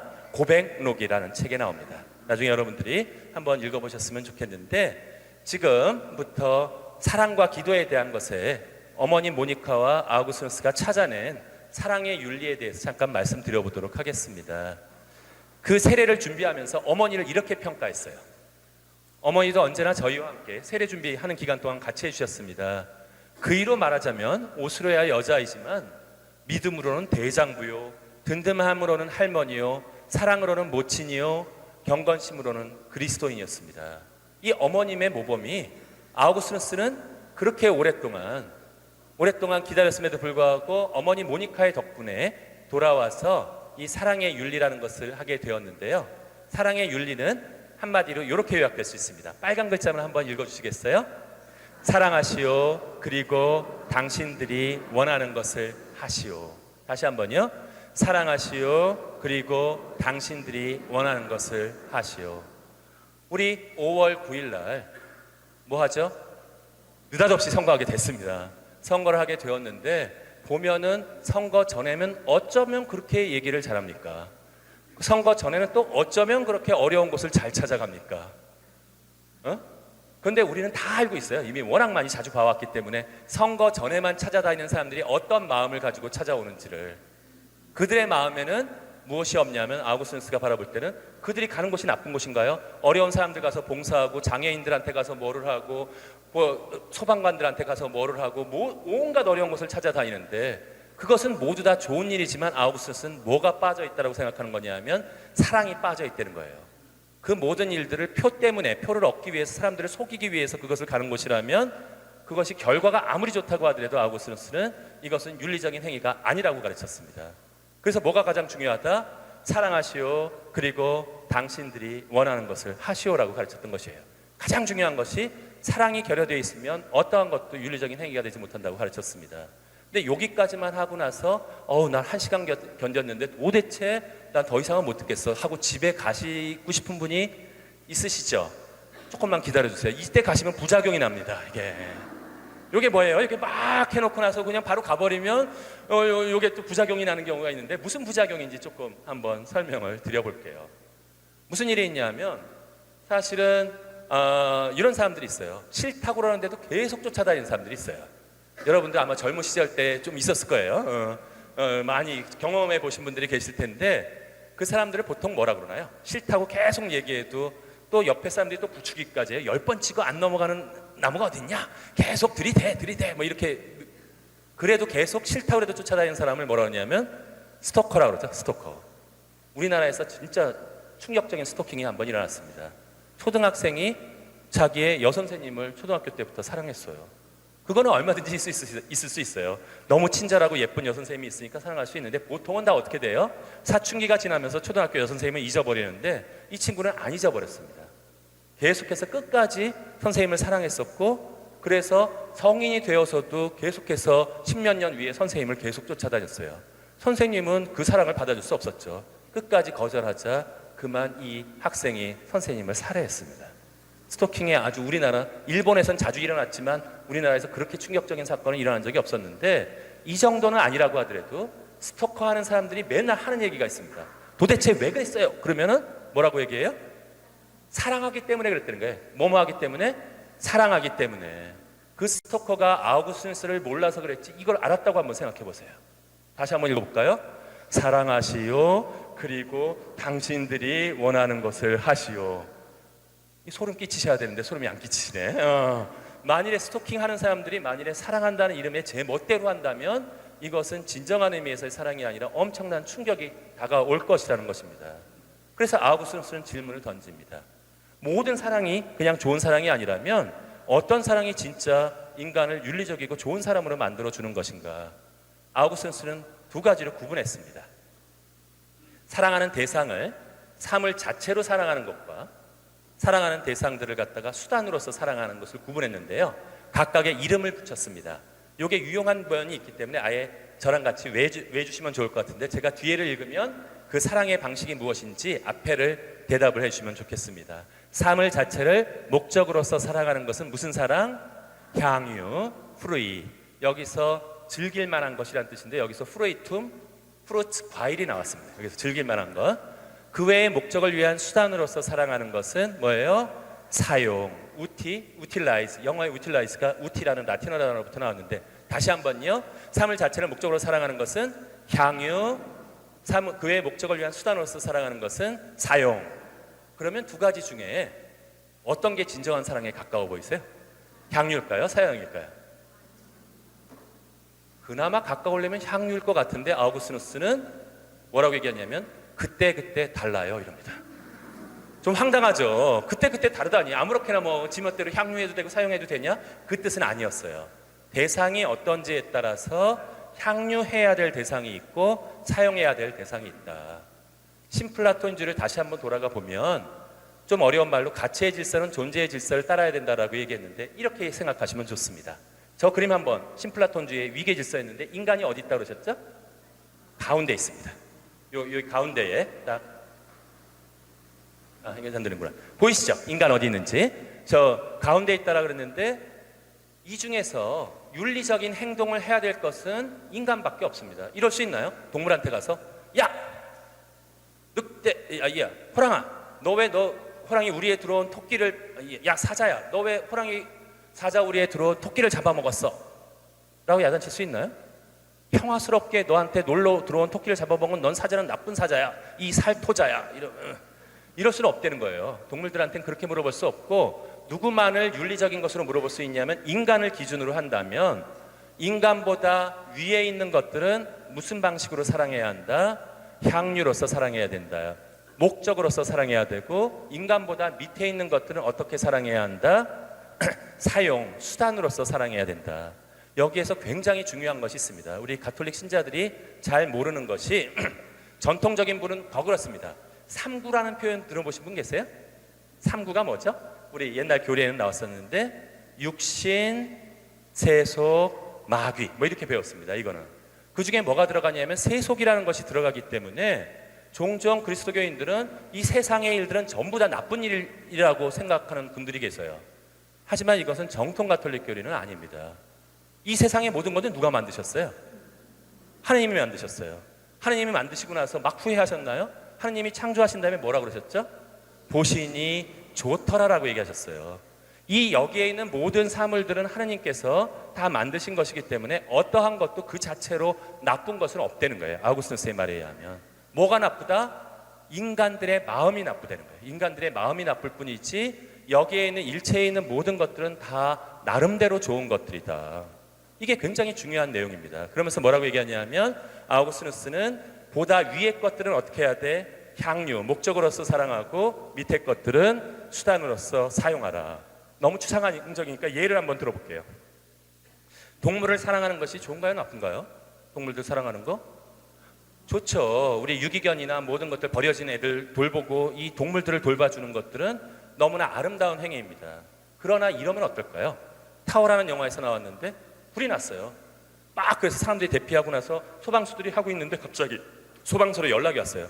큰일 났어요. VIP룸에 지금 사람들이 남아있다는 거예요. 소방수들이 그 불을 뚫고 VIP룸까지 갔어요. 보니까 VIP룸이 좋긴 좋더라고요. 연기도 안 들어와. 이렇게 딱 앉아가지고서 딱 기다리고 있는 사람을 구해가지고 나오려는데 사모님이 소리를 질렀어요. 어머머, 우리 애기 옆방에 있어요. 이러는 거예요. 근데 옆방은 이미 불이 타고 있었어요. 불이 활활 타고 있어서 내연벽으로 차단되어 있는 방 안에 아기가 있다고 그러니까 소방수들은 목숨을 걸고 거기를 찍고 그 방으로 투입했어요. 영화 장면이 그 다음에 잠깐 멈춥니다. 소방수가 품에 안고 돌아 나왔을 때 눈에 띈 것이 있었어요. 조그만 애완견이었어요. 만약에 이랬다면 동물을 돌봐주는 것은 좋지만 소방수 3명의 목숨을 걸어가면서까지 이 애완견의 목숨을 구하느라고 인간의 목숨을 위기에 빠뜨린다면 아우구스티누스가 볼 때는 이건 정상적인 방법이 아니라는 거예요.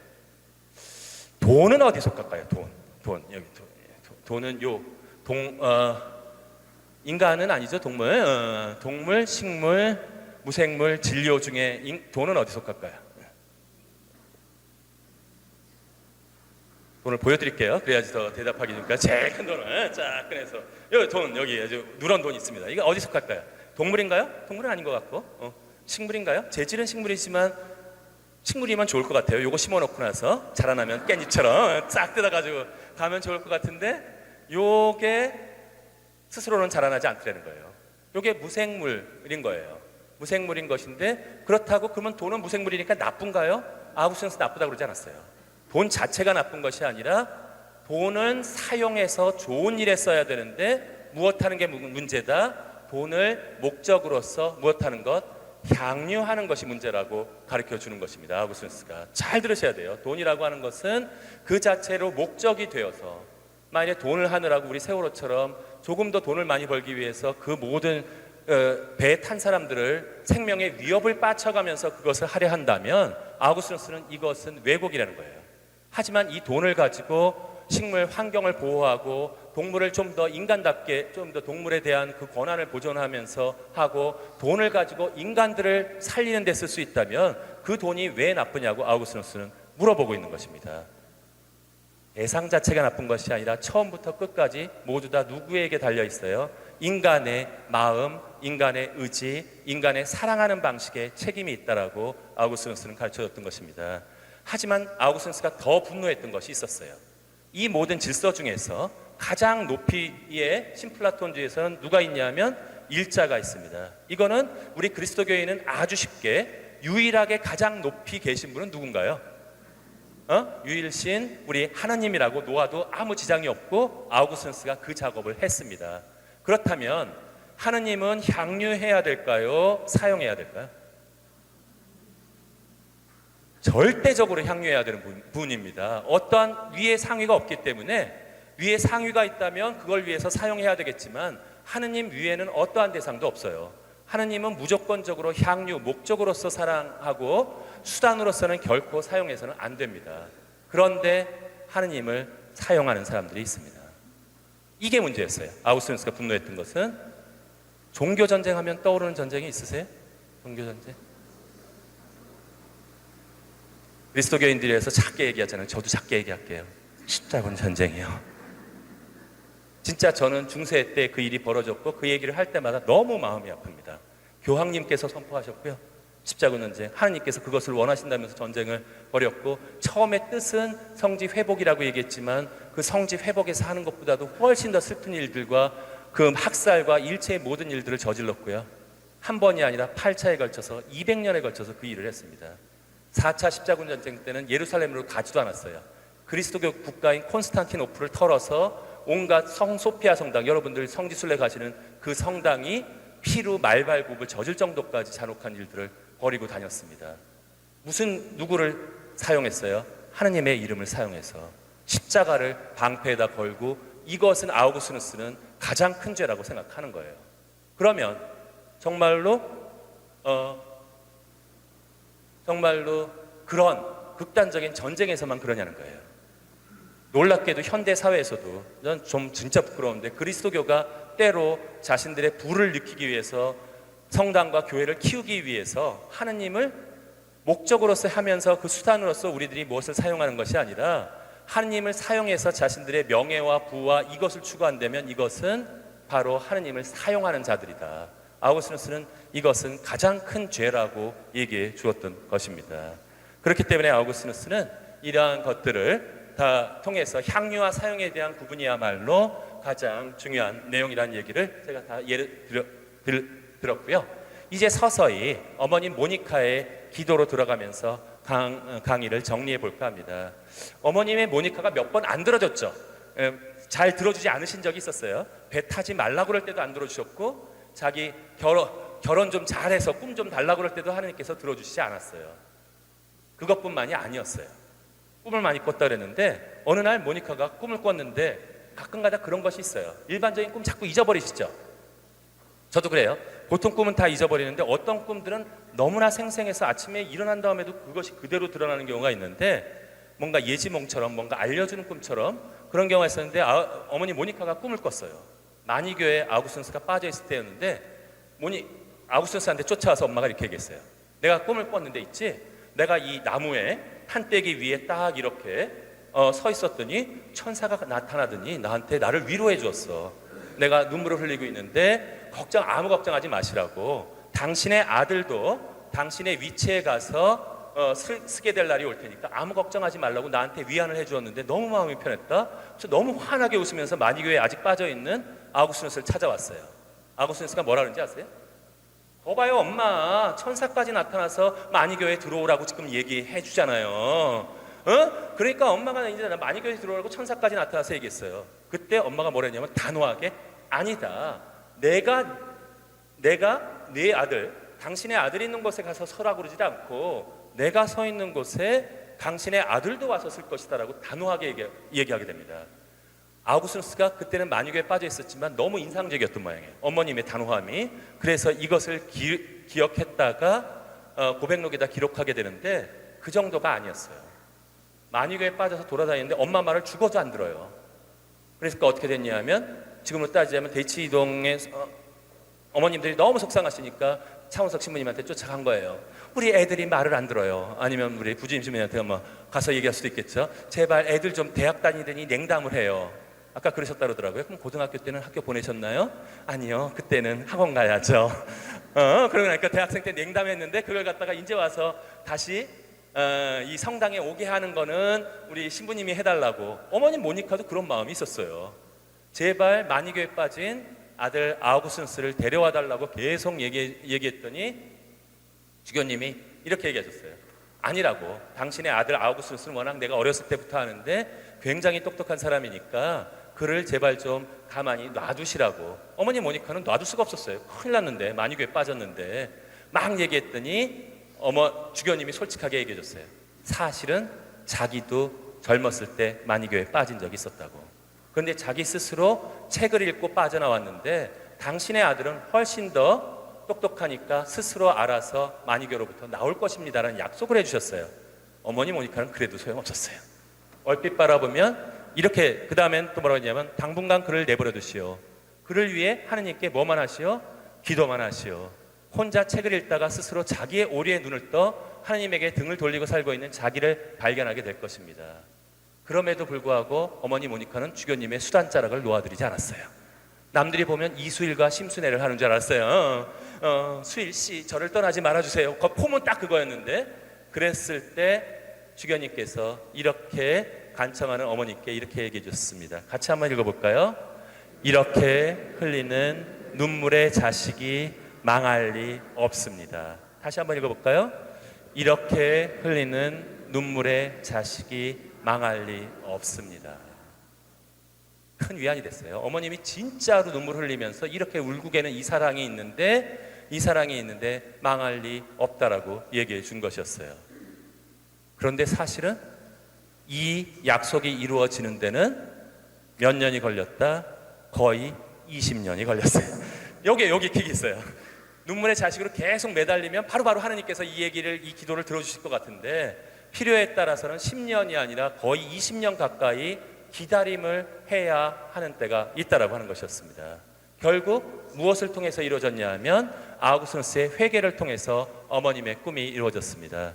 이거는 회개한 다음에 나온 얘기였어요. 이제 당신은 나를 당신에게, 하느님께 전향하게 하셔서 나는 이제 아내나 세상에 어떤 다른 희망도 찾지 않기로 결심했습니다.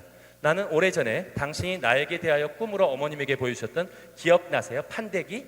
이게 무슨 뜻이냐면 기준이란 뜻이에요. 판대기라는 것이 신앙의 교리, 잣대로 다시 돌아오게 만들어 주셨던 것입니다. 아우구스누스와 모니카는 너무 좋았어요. 기도가 성취된 것이 거의 20년을 기다렸지만, 17년을 기다렸지만 성취되었기 때문에 같이 한번 읽어보실까요? 당신께서는 능하셔서 저희가 청하거나 깨닫는 것보다 훨씬 더 이루어주시는 분이시고, 저를 두고 그이가 가련하게 울며 신음하며 애걸해 오던 것보다 당신께서 그에게 훨씬 폭넓게 베풀어 주셨음을 보았기 때문입니다. 그러니까 당신께서 저를 당신께로 전향시키셨습니다. 아우구스누스가 돌아온 것이 아니라 하나님의 은총으로 그 기도를 들어주셔서 다시 아우구스누스를 데려와서 훨씬 더 청했던 것을 이제 들어주셨다라고 아우구스누스는 고백했던 것입니다. 어땠을까요? 어머니 모니카의 마음이 정말로 너무나 행복했어요. 너무나 행복해서 이제는 어머님도 모니카도 정신 차려서 욕심도 부리지 않고 아들과 함께 일치하는 마음으로 고향에 돌아가서 그리스도교 공동체 생활을 하기 위해서 돌아오고 있었습니다. 이럴 때 엄마들이 여러분들 중요한 거 알려드릴게요. 갑자기 속색이던 아들이 효도할 때 하지 말아야 될 말이 있어요. 여한이 없다, 이런 말을 하지 마세요. 이거 아주 위험해요. 여한이 없다 이런 얘기를 하게 되는 순간 굉장히 큰 생각지 못했던 어려움이 나타날 수 있어서, 저는 그래서 애들한테 강의를 할 때 꼭 가르쳐줍니다. 부모님의 속을 많이 썩여드렸던 애들은 지가 잘못한 걸 깨닫게 되더라도 갑자기 회개하지 마라. 단계적으로 해라. 단계적으로 어머님의 마음의 준비를 시켜가면서 이렇게 해줘야 되는데, 아우구스누스는 그걸 몰랐어요. 제가 안 가르쳐줬거든요, 아우구스누스 선생님께. 그래서 너무 갑자기 돌아오니까 어머니도 너무 여한이 없으셨어요. 진짜 함께 기도하면서 오스티아 항구에서 이야기를 나누는데 진짜 그런 느낌이, 아들과 어머님이 너무 이제 일치돼서 그렇게 33년을 싸워왔던, 거의 7살까지는 말 잘 들었으니까 거의 30년을 싸워왔던 아들과 완벽한 일치가 되었고 하느님 안에서 저 아름다운 무지개처럼 너무나 행복한 순간을 얻게 됩니다. 그때 모니카가 그랬습니다. 사람이 이 땅에서 더 이상 바랄 것이 무엇이냐, 우리말로 번역하면 여한이 없다 라고 얘기하셨어요. 아니나 다를까 오스티아 항구에서 어머니 모니카가 열병에 걸리시고 말았습니다. 회복하지 못하셨고요. 그곳에서 어머니 모니카는 돌아가셨습니다. 가장 현명했던 분을 슬퍼하면서 이곳에서 돌아가시게 되었고요. 그럼에도 불구하고 어머니 모니카는 그토록 기도하셨던 그 순결하고 고귀한 기쁨을 얻었습니다. 같이 한번 읽어보실까요? 또 그이의 비탄을 기쁨으로 바꾸어 주셨습니다. 그이가 원하던 것보다 훨씬 더 풍족하게 저의 육을 통해서 보게 될 손자들한테서 바랐던 것보다 훨씬 더 귀하고 훨씬 더 순정하게 베풀어 주셨습니다. 기억나시죠? 약혼녀 만들어가지고 억지로 세상에서 얻으렸던 것보다 이제 훨씬 더 아름다운 기쁨을 되돌려 주셨다는 것이었어요. 어머니 모니카는 고향에 대한 집착이 굉장히 강했던 분이에요. 돌아가실 때 아우구스누스는 걱정했어요. 어머님의 시신을 가지고 가는 사이에 부패하면 어떻게 되나 모든 걸 걱정했는데 어머님이 유언을 이렇게 하셨어요. 나의 육신을 가지고 고향으로 돌아가느라 고생하지 마라. 나한테 유일하게 내가 너희들한테 청할 것은 같이 한번 읽어볼까요? 오직 한 가지 부탁이니 너희가 어디 있든지 주님의 제단에서 나를 기억해다오. 이 어머님이 마지막 유언이었고 어머니 모니카는 오스티아 로마 근처 항구에 묻히셨습니다. 바로 이 어머님의 기도가 이루어졌던 것이었고요.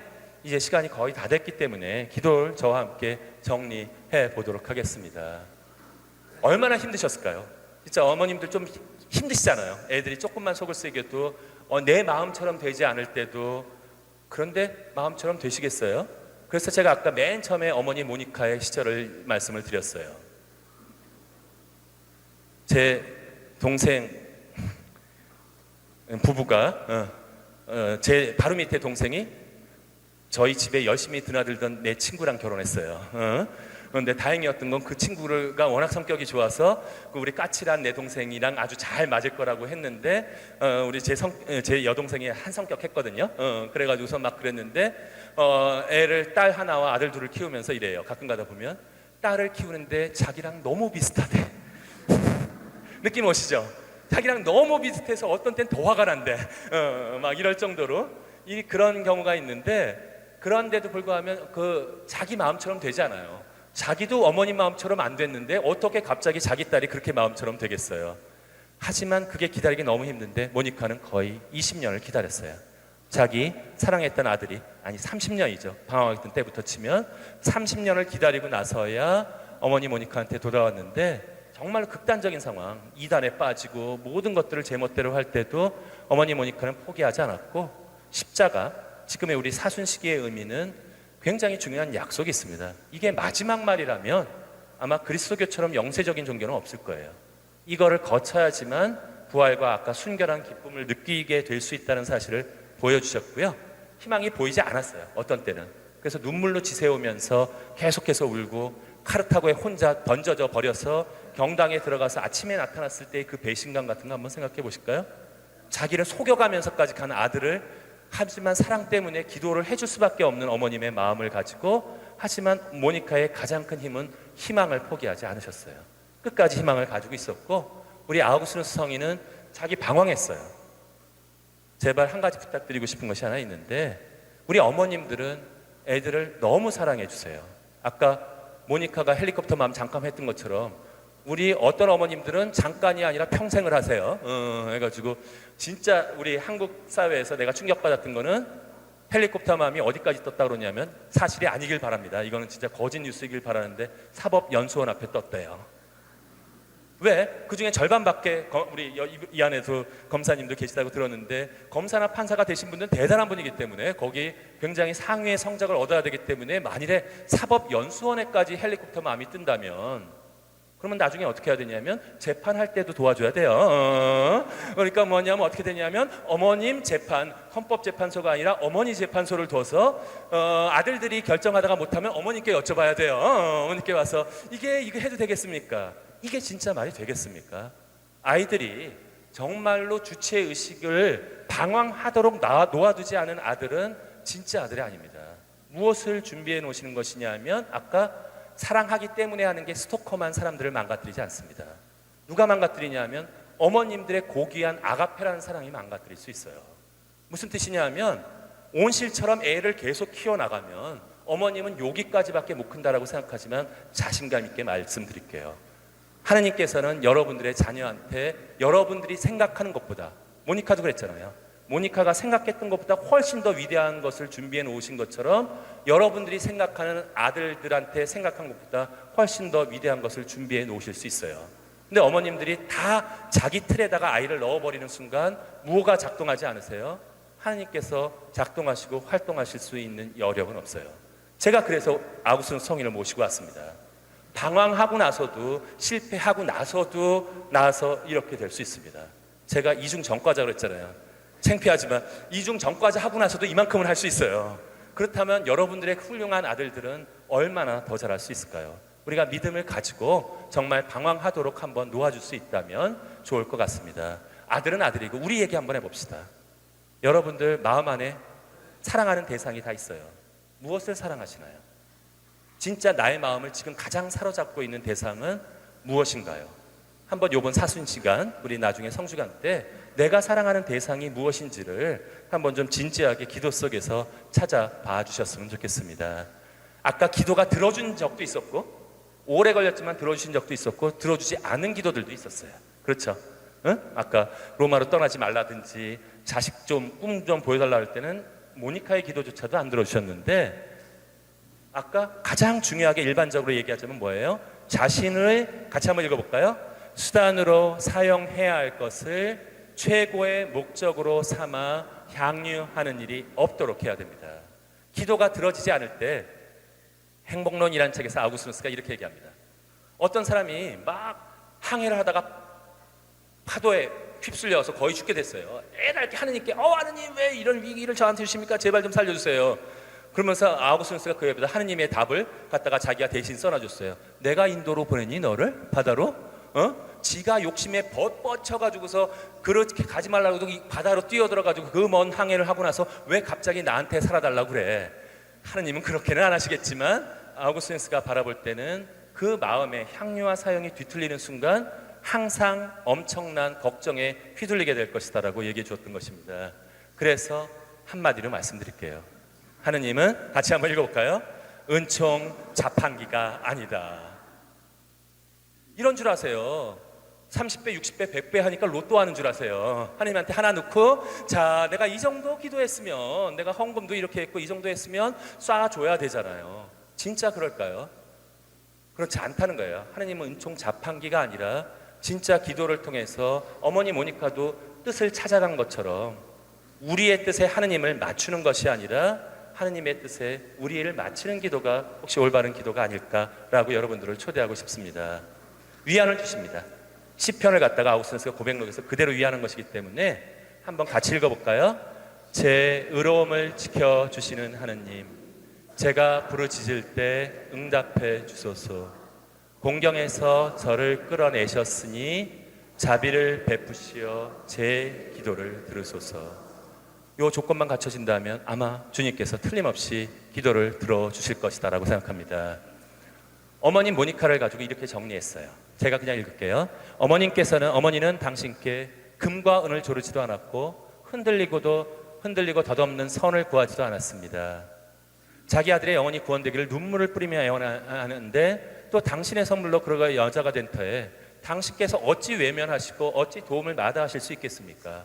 자기 아들이 하나님의 뜻에 따라 살라는 그 기도를 어떻게 하나님께서 안 들어주실 수 있겠냐는 거예요. 당신의 자비는 세세에 떨침으로 당신께서는 모든 사람에게 빚을 탕감해 주시는 정도가 아니라 당신의 언약을 갖고서 스스로 빚쟁이가 되어 주기까지 하십니다. 이거는 암브로시우스 주교가 썼던 표현이었어요. 사순절에 제가 너무나 이 딱딱한 내용을 1시간 반을 견뎌주셨기 때문에 제가 비밀 하나 알려드릴게요. 이게 아주 성공적으로 하느님 나라에 들어가는 길인데요. 하느님을 빚쟁이로 만드는 방법입니다. 하느님을 빚쟁이로 만드는 건데 마태오복음 25장에 그게 나와 있어요. 너희들이 가장 헐벗고 굶주린 자들한테 베푸는 것이 곧 나에게 해주는 것이다. 어떻게 되겠어요? 사순 기간 동안이라도 그들한테 베푸신 분이 있으시다면 하느님이 뭐가 되셨어요? 스스로 빚쟁이가 되셨어요. 스스로 빚쟁이가 되셨으니까 우리들 조금 욕심을 줄이고 함께 나누면서 이 하느님께 다가가는 그런 일들이 될 수 있었으면 좋겠습니다. 진짜 마지막입니다. 진짜 마지막입니다. 이 마지막 페이지예요. 그래서 하는 것이 무엇이냐면 제가 요즘에 조금 걱정이 돼요. 우리 부모님 6년 전에 돌아가시고 5년 전에 제 친구가 떠난 다음에는 여러 가지 작은 어려움은 있지만 저를 갖다가 완전히 바닥까지 던지는 어려움은 주지 않으셨어요. 그런데 제가 이렇게 기도하라고 와서 떠들면서도 불구하고 그렇게 열심히 기도는 하지 않는 것 같아요. 성경을 열심히 읽고 그거는 좋아하지만 공부하고 책 읽는 걸 더 좋아하지 기도에다가 시간을 할애하지 않는데, 그런데 왜 이뻐하실까 생각하다가 떠오르는 것이 있습니다. 저희 할머님이, 정말 할머님 할아버님이 우리 손주들을 위해서 엄청 기도를 해주셨어요. 요즘에는 엄청 기도하시는 분이 또 한 분 계세요. 우리 장모님께서 저희를 위해서, 부모님 돌아가셨으니까 저 먼 곳에서 기도해 주실 텐데 끊임없이 저와 제처를 위해서 끊임없이 기도해 주시는데 그 기도 덕분에 정말로 무엇인가를 해줄 수 있는 것 같습니다. 저희 아버님이 묵주기도를 굉장히 좋아하셨어요. 묵주기도를 굉장히 좋아하셨는데 마지막까지 묵주기도를 가지고 우리 자녀들을 위해서 기도해 주셨던 그것이 떠오르는데, 우리 할아버지 할머님은 제가 태어났을 때부터 묵주를 손에 놓지 않고 항상 기도하는 모습을 보여주셨고, 여러분들이 기운이 이제 나이가 드시면서 빠지실 수 있어요. 최적의 무슨 시기가 왔다? 기도할 시기가 왔어요. 기도할 시기가 왔어요. 요게 그 전에는 할 일이 너무 많아요. 그리고 너무 바빠. 백수가 과로사해요. 그러니까 그런 일들이 벌어지는데, 나이가 들면서 가장 풍성한 것은 풍성하게 기도해 줄 수 있는 것. 저희 초등학교, 제가 가톨릭계 초등학교를 나왔기 때문에 저희 담임 선생님이 수녀님이셨어요. 6학년 때 담임 선생님 수녀님이신데 최근 한 4년 전까지 뵀는데 그만 치매가 오셨어요. 그랬는데도 불구하고 치매가 오셔서 지금 수녀님들 요양하시는 곳이 계신데 자꾸 사라지세요. 방에서. 수녀님들이 깜짝 놀라서 하면 어디가 계시냐면 성당에 가 앉아 계세요. 그런데 문제는 뭐냐면, 치매가 확실한 건 뭐냐면 방에 돌아오지는 못하세요. 또 누군가가 데려와야지만 오지만 그 수녀님께서는 가셔서도 무엇을 해주고 계시냐면 아마도 자신이 가르쳤던 모든 제자들이나 동료 수녀님들을 위해서 기도해주고 계실 거예요. 이 기도의 나눔에 대한 소중함을 여러분들 할 일이 없다고 생각하지 마시고 진짜 자랑스럽게 여기시고 모든 사랑하는 사람들을 위해서 나눠주신다면 여러분들의 자녀가 100% 잘 될 거라고 저는 확신을 드릴 수 있을 것 같습니다. 그러시면서 아우구스누스가 어머님이 해주셨던 기도를 되갚아드렸어요. 어머님도 결함이 있으셨어요. 돌아가신 분들을 위해서도 마지막에 무슨 기도를 바치냐면 이건 같이 한번 읽어보시죠. 지금은 제 어머님의 죄를 두고 당신께 애원합니다. 저희 상처를 낫게 하시는 의약을 보시어 저의 기도를 들어주십시오. 그분이 나무에 매달려 계시고 당신 오른쪽에 앉아 계시면서 저희를 위해 간구해 주십니다. 무슨 뜻일까요? 우린 가장 강한 백이 있어요. 그리스도님이 나무에 매달려 계시면서 성부 오른편에 앉아 계시면서 기도를 해주고 계세요. 더 강한 백이 또 있죠. 성모 마리아님. 이 정도면 우리의 기도를 하나님께서 들어주실 것이다라고 확신해도 좋으실 것 같습니다. 저도 압니다. 1시간 반에 아우구스누스 얘기를 생애를 다 해버렸습니다. 불만이 계신 분들을 위해서 제가 AS를 준비했습니다. AS를 준비했는데요. 제가 평화방송에서 그리스도교 서양문화의 어머니에서 제가 말씀드렸던 것을 일부는 얘기를 했고요. 제가 이번 월요일까지 해서 3개월 분량을 누구 한 분만을 모시고 아우구스누스 성임 한 분만을 모시고 제가 촬영해놨습니다. 그리스도교 최고의 스승 아우구스누스 성인을 만나다. 5월 말부터 6, 7, 8월 말까지 이 아우구스누스 성인을 만나다가 방영되니까 여러분들 이제 친해지셨잖아요. 성녀 모니카랑 아우구스누스 성인이 이제 친구 같아요. 그러면 여러분들 제가 여기에 1시간 반 동안 너무 급하게 말씀드렸던 것들 구체적으로 13시간에 걸쳐서 하나하나 잘 풀어놓을 테니까 관심 있는 분들 여러분들 함께 해주시기를 부탁드립니다. 우리 마지막 기도는 오늘의 기도가 사랑이었기 때문에, 사랑과 기도였기 때문에 다 같이 성호 굽고 사랑의 송가 1절만 부르는 것으로 마치도록 하겠습니다. 성부와 성자와 성령의 이름으로 아멘. 전사의 말을 아는 사람도 사랑 없으면 소용이 없고 심오한 진리 깨달은 자도 울리는 징과 같네. 하느님 말씀 전한다 해도 그 무슨 소용 있나. 사랑 없이는 소용이 없고 아무것도 아닙니다. 영광이 성부와 성자와 성령께 전과 같이 이제와 항상 영원히 아멘. 감사합니다.